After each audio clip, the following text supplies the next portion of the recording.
Assalamualaikum warahmatullahi wabarakatuh. Perkenalkan, nama saya Angga Yunanta.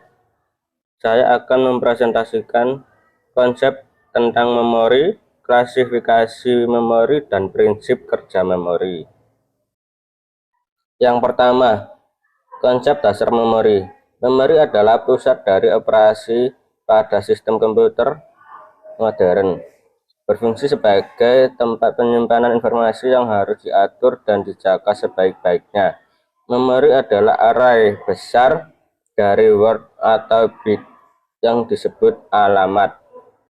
Contoh memori ada di gambar tersebut.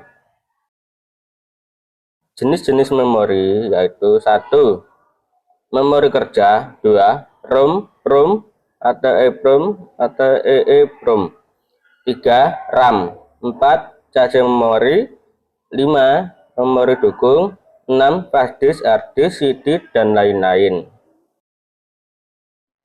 Fungsi memori yaitu 1. Mengelola informasi yang dipakai dan tidak dipakai. 2. Mengalokasikan memori ke proses yang memerlukan. 3. Mendealokasikan memori dari proses telah selesai. 4. Mengelola swapping atau pegging antara memori utama dan disk. Halo, assalamualaikum warahmatullahi wabarakatuh. Saya Muhammad Fikri Pratama dari Prodi PTI. Saya akan melanjutkan presentasi dari Mas Angga. Saya akan menjelaskan tentang klasifikasi memori.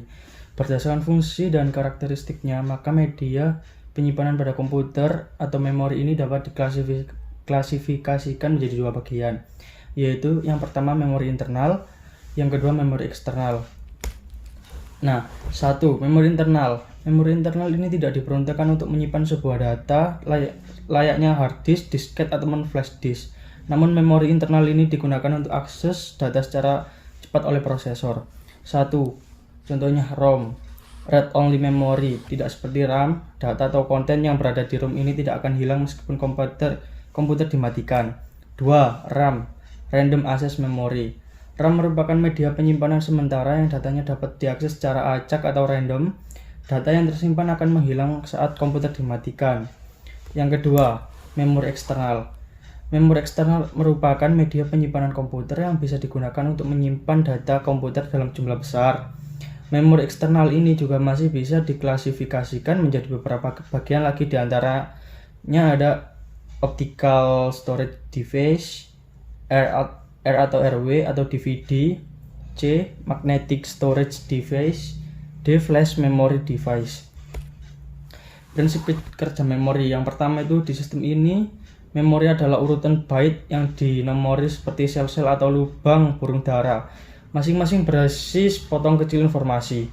Informasi ini mungkin menjadi perintah untuk mengatakan pada komputer apa yang harus dilakukan. Sel mungkin berisi data yang diperlukan komputer untuk melakukan suatu perintah. Yang kedua, memori menyimpan berbagai bentuk informasi sebagai angka biner. Informasi yang belum berbentuk biner akan dipecahkan atau encode dengan sejumlah instruksi yang mengubahnya menjadi sebuah angka atau urutan angka-angka. Sebagai contoh, huruf F disimpan sebagai angka desimal 70 atau angka biner. Menggunakan salah satu metode pemecahan, instruksi yang lebih kompleks bisa digunakan untuk menyimpan gambar, suara, video, dan berbagai macam informasi. Informasi yang bisa disimpan dalam satu sel dinamakan sebagai byte. Sekian, terima kasih untuk itu. Maaf jika ada salah kata. Wassalamualaikum warahmatullahi wabarakatuh.